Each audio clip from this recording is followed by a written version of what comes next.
معاشرت چھوڑو، اپنے نبی والی معاشرت اپناؤ۔ پہلی شادی میرے نبی نے بیوہ عورت سے کی ہے، اور سب مطلقہ ہیں یا بیوہ ہیں، ایک کنواری حضرت عائشہ بس۔ مولانا ہمارے بچے ہم سے ڈرتے نہیں۔ میں نے کہا تو کیا تم ڈائن ہو جو تمہارے بچے تم سے ڈریں؟ تم ماں بنو، تم یہ سوال کرو کہ ہمارے بچے ہم سے پیار کریں، کیا کیا جائے کہ بچہ جوان ہو تو ان کی پسند کا خیال ضرور کریں، ان کی پسند کا خیال ضرور کریں، ان پر اپنی مرضی مسلط نہ کریں۔ اور کائنات کی سب سے قیمتی چیز انسان ہے، اور اس کی ڈائی اس کی ماں کا پیٹ ہے۔ جب اس پر زیادتی ہوتی ہے اور سختی ہوتی ہے، بدتمیزی ہوتی ہے، جو ہمارے سسرال کا 99% یہی حال ہے، تو وہ اس کی ڈائی اندر سے کریک ہو جاتی ہے۔ پیدائشی طور پر بچے ڈپریشن کا شکار ہو کر پیدا ہو رہے ہیں، کہ جو ماں ڈپریشن برداشت کرتی ہے اور اس کی ڈائی پر اثر ہوتا ہے تو بچہ پیدائشی ڈپریشن کا شکار ہوتا ہے۔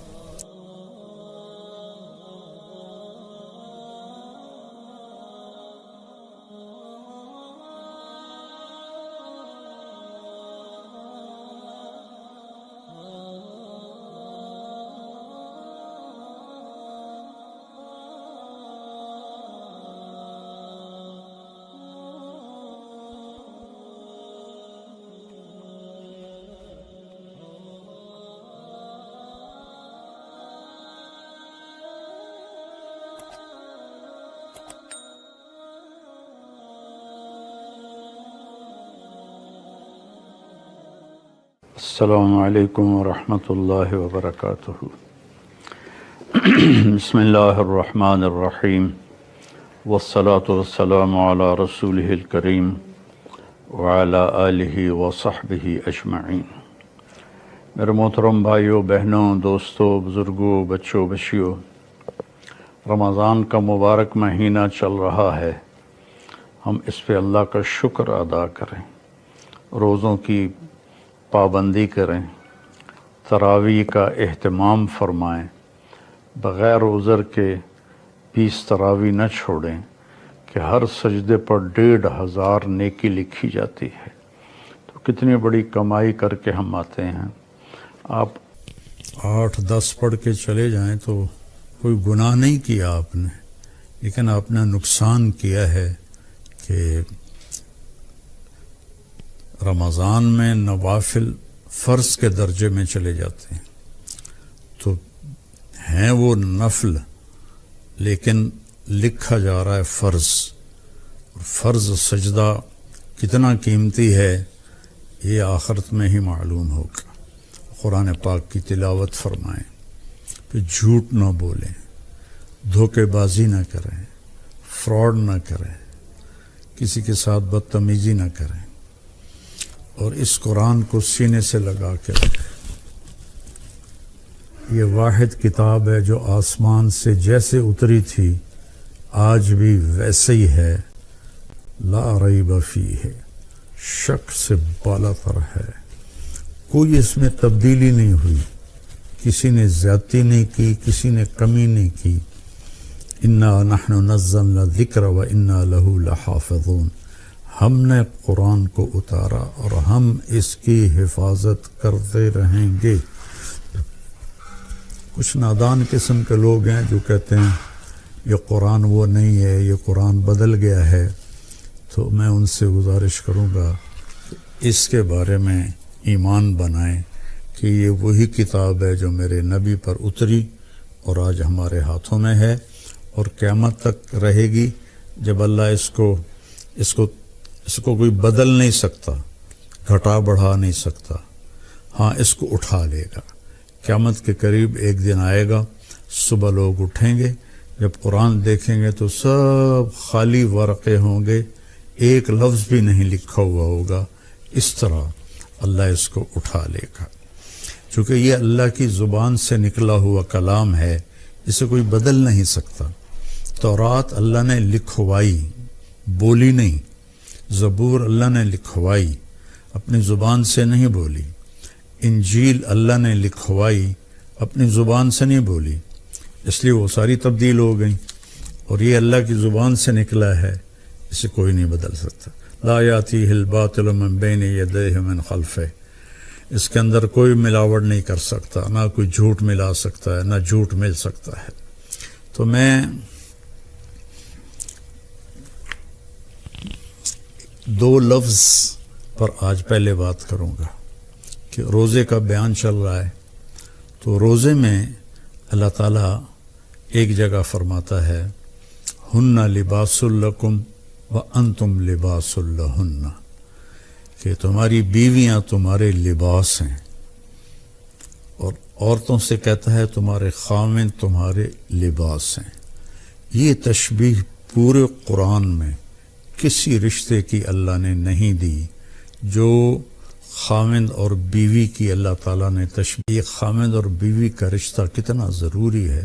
ہمارے ہاں تو ہندی معاشرہ ہے، کسی کی بیوی فوت ہو جائے تو اس کو لڑکی نہیں ملتی، اور کسی کا خاوند فوت ہو جائے تو اسے خاوند نہیں ملتا، کوئی بیوہ ہو جائے، مطلقہ ہو جائے، اس کا کوئی رشتہ نہیں پوچھتا، ایک آدھ بچہ ہو تو وہ بیچاری اسی کے ساتھ ہی گزار دیتی ہے، اس کا کوئی رشتہ مانگنے بھی نہیں آتا۔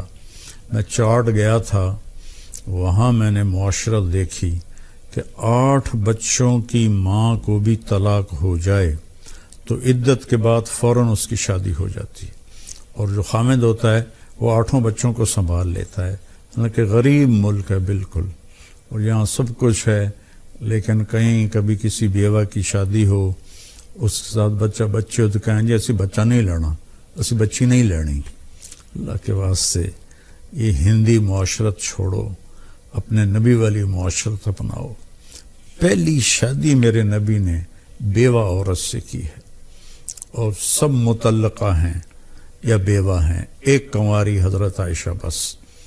تو لباس کے لیے کیا ہے، ہم کتنی احتیاط سے رکھتے ہیں، خاص طور پر عورتیں اپنے لباس کا کتنا خیال کرتی ہیں، کیسے وہ ایسے لٹکا کے رکھتی ہیں کہ اس کی کریز خراب نہ ہو۔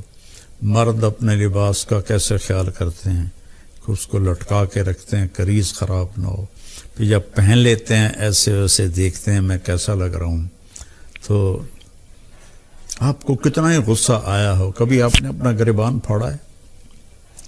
آپ اگلے کا گریبان پکڑو گے وہ تیری ایسی تیسی، اپنا نہیں پکڑو گے۔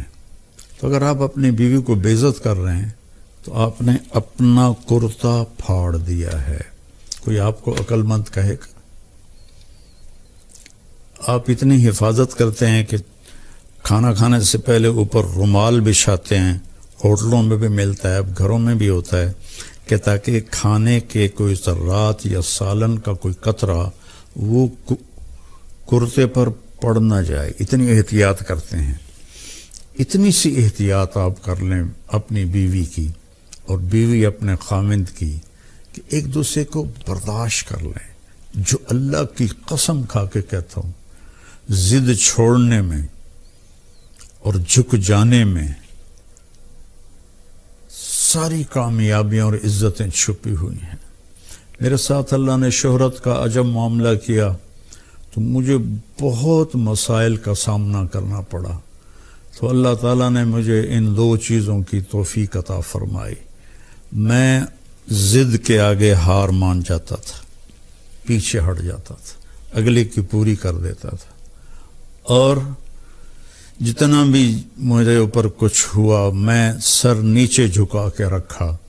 میں نے کبھی جواب نہیں دیا، کبھی ترکی بترکی جواب نہیں دیا، کبھی ضد کو ضد سے نہیں توڑا، اپنی ضد کو توڑ دیا اور اپنے آپ کو نیچے جھکا لیا۔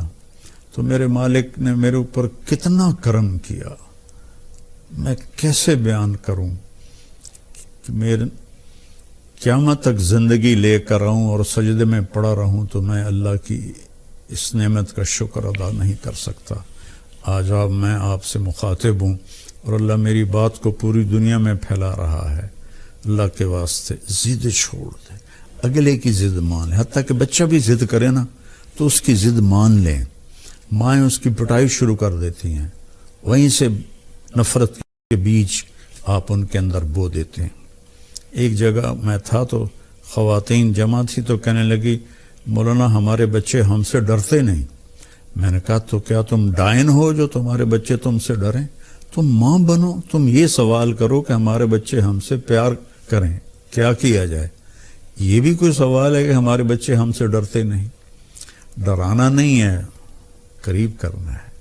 تو جھک جاؤ، آپ کا گھر آباد ہو جائے گا. اللہ کی قسم کھا کے کہتا ہوں آپ کے گھر میں خوشیاں رہیں گی. اگر آپ ضدوں پر رہیں گے تو پھر اپنے کپڑے پھاڑیں گے. تو اپنے کپڑے پھاڑنے والا یا پاگل ہوتا ہے یا بے عقل ہوتا ہے. تو ایک تو تشبیہ یہ ہے جس میں اللہ تعالیٰ نے ہمیں اتنا خوبصورت سمجھایا ہے کہ ہن لباس لکم وانتم لباس لہن. پھر اس سے ایک اور مطلب بھی نکلتا ہے. جب ہم چھوٹے تھے ہماری مائیں ہمیں جو کپڑے پہناتی تھی وہ ہم پہن لیتے تھے. جب ہم بڑے ہوئے تو ہم اپنی پسند کا کپڑا خود لینے لگے اور خود یا خریدا یا منگوایا اپنی پسند کا. تو اس میں یہ اشارہ ہے کہ بچہ جوان ہو تو ان کی پسند کا خیال ضرور کریں، ان کی پسند کا خیال ضرور کریں، ان پر اپنی مرضی مسلط نہ کریں. وہ اگر خوشی سے مان رہے ہیں شکر ہے اللہ کا. لیکن مثلا بیٹا کہہ دیتا ہے کہ اماں میں نے یہاں شادی نہیں کرنی، یا بیٹی کہہ دیتی ہے اماں میں نے یہاں شادی نہیں کرنی، وہ اللہ کے واسطے ان کے اوپر زبردستی نہ کرو، جبر نہ کرو. یہ اللہ نے ان کو حق دیا ہے، لڑکی کو بھی لڑکے کو بھی اللہ نے حق دیا ہے کہ وہ انکار کر دے. اس کو لڑائی نہ بناؤ، اس کو نافرمانی نہ سمجھو بچوں کی. یہ بچے اور بچی کا حق ہے تو ماں باپ اس کی رعایت کریں، زبردستی کی شادیاں نہ کریں. بہت تباہی مچتی ہے، بہت تباہی مچتی ہے. عمر گزر گئی ان کے بھیانک انجام دیکھتے ہوئے جہاں ماں باپ نے ٹھونس دیا لڑکی پر کہ ایتھے ہی کرنی ہے، یا بیٹے پر ٹھونس دیا ایتھے ہی کرنی ہے نہیں تو گھروں نکل جا. یہ اس قسم کی فضول باتیں، یا ہم نے تو بس ارائیوں میں کرنی ہے، ہم نے تو جٹوں میں کرنی ہے، ہم نے تو راجپوتوں میں کرنی ہے. میرے نبی کا فرمان ہے نیک دیکھو، نیک ہو، صالح ہو، اچھے اخلاق والا ہو، جس قوم کا بھی ہو رشتہ جوڑ دو. میرے نبی نے اپنی ایک بیٹی اپنے گھرانے میں دی حضرت علی علیہ السلام کو، باقی تینوں بیٹیاں آپ نے اپنے خاندان سے باہر دی ہیں. حضرت عثمان کو جو بنو امیہ میں سے تھے 2 بیٹیاں ان کو دی، ابو العاص کو بڑی بیٹی حضرت زینب دی. تو رشتوں میں اس بات کا خیال رکھیں کہ بچوں کی رائے کا خیال رکھا جائے. بات لمبی ہو رہی ہے لیکن ضروری ہے. حضرت علی رضی اللہ تعالیٰ عنہ علیہ السلام تشریف لائے حضرت فاطمہ کا رشتہ مانگنے، اور جبریل پہلے آ گئے تھے کہ یا رسول اللہ، اللہ نے علی اور فاطمہ کا رشتہ طے کر دیا ہے. تو جب آ کر بیٹھے تو شرمندگی سے بول نہ سکے، تو آپ نے خود فرمایا علی کیسے آئے؟ وہ خاموش. پھر آپ نے فرمایا فاطمہ کے رشتے کے لیے آئے ہو؟ کہا جی ہاں. تو انشاءاللہ کہہ کے اٹھ گئے، ہاں نہیں کی، صرف اتنا کہا انشاءاللہ، حالانکہ وہی آ چکی ہے. انشاءاللہ سیدھے گھر گئے. حضرت فاطمہ رضی اللہ تعالیٰ عنہ علیہ السلام کو بلایا اور فرمایا بیٹی علی کا رشتہ آیا ہے، میں ہاں کر دوں؟ اللہ اکبر. آج کی بیٹیاں بیچاری ماں باپ کے آگے سر جھکا دیتی ہیں، تو جنت کی عورتوں کی سردار اور حسنین کی ماں، ان کے بارے میں آپ کا کیا خیال ہے؟ بیٹی رشتہ کر دوں؟ جب حضرت فاطمہ نے ہاں کی، کنواری بچی کی خاموشی ہاں ہوتی ہے، انکار نہیں ہوتا ہے، تو آپ خاموش رہیں. اس کا مطلب تھا کہ میں تیار ہوں. اب فوراً واپس گئے، علی لوگوں کو بلاؤ. پھر لوگ آئے، مجمع مسجد میں اکٹھا ہوا. تو آپ نے ممبر پر کھڑے ہو کے پہلی بات یہ کی لوگوں میرے پاس جبریل اللہ کا پیغام لے کر آئے تھے کہ میں اپنی بیٹی فاطمہ کا نکاح علی کے ساتھ کر دوں. جب میرا نبی اتنا خیال کر رہا ہے ہم بھی خیال کیا کریں. اپنے پیٹ سے جنتے ہیں پھر ان پر وہ زیادتی کرتے ہیں، ساری زندگی سے سکتی رہتی ہے. تو لباس کا خوبصورت تشبیہ ہے. دوسرا ہے نساؤکم حرث لکم، تمہاری بیوی تمہاری کھیتی ہے. میں تو ایک قدیم زمیندار گھرانے سے تعلق رکھتا ہوں، تو میں نے اگرچہ ڈائریکٹ زمیندارہ نہیں کیا لیکن میں جانتا تو ہوں کہ فصل کو کیسے، کھیتی کو کیسے اگایا جاتا ہے اور کیسے اس کو پروان چڑھایا جاتا ہے. کبھی آپ نے دیکھا کسی پاگل کو کہ وہ آم کے پیڑ کو ڈنڈے مار رہا ہو کہ تو ایسواری آم کیوں نہیں دیتے، یا کپاس مکئی کو آگ لگا رہا ہو کہ ادھر چھلی نہیں لگی، ادھر ڈوڈا نہیں لگا. کس قدر زمیندار محنت سے فصل کو اگاتا ہے.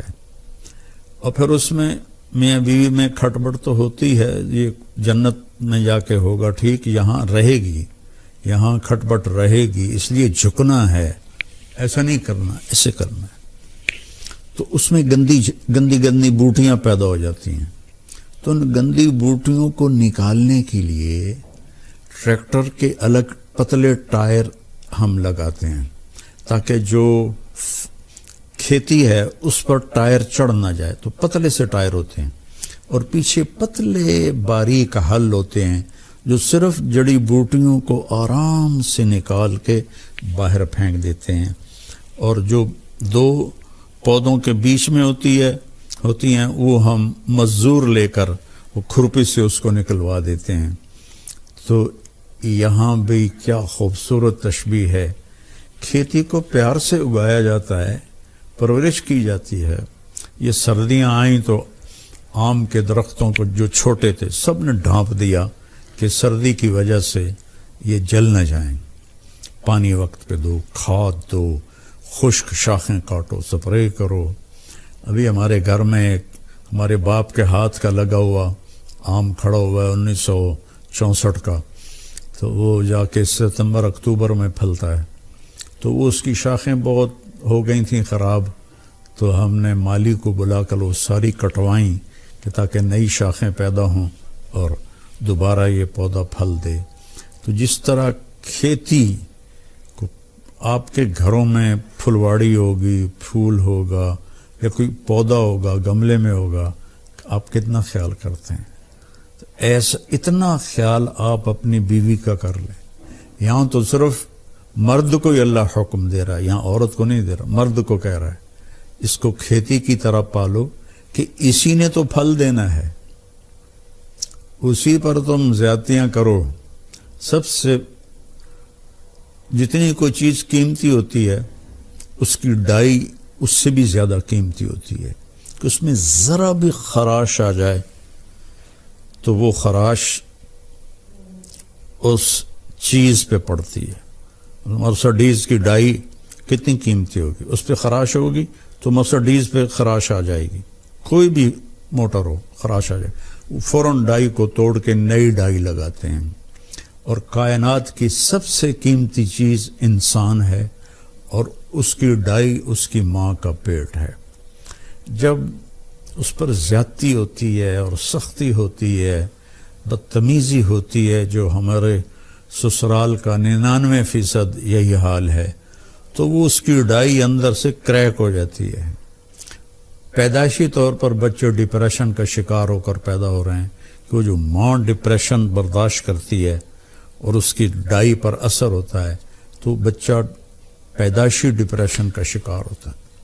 تو اللہ کے واسطے اپنی بیویوں سے حسن سلوک رکھیں. اللہ تعالیٰ کہہ رہا ہے وَعَاشِرُوهُنَّ بِالْمَعْرُوفِ، اپنی بیویوں کے ساتھ اچھا سلوک کرو. فَإِن كَرِهْتُمُوهُنَّ، اگر تمہیں کوئی بات اچھی نہیں لگتی یا وہ پوری اچھی نہیں لگتی، فَعَسَىٰ أَن تَكْرَهُوا شَيْئًا وَيَجْعَلَ اللَّهُ فِيهِ خَيْرًا كَثِيرًا، تو ممکن ہے اس ناگواری میں اللہ تمہارے لیے بہت بڑی خیر نکالتا۔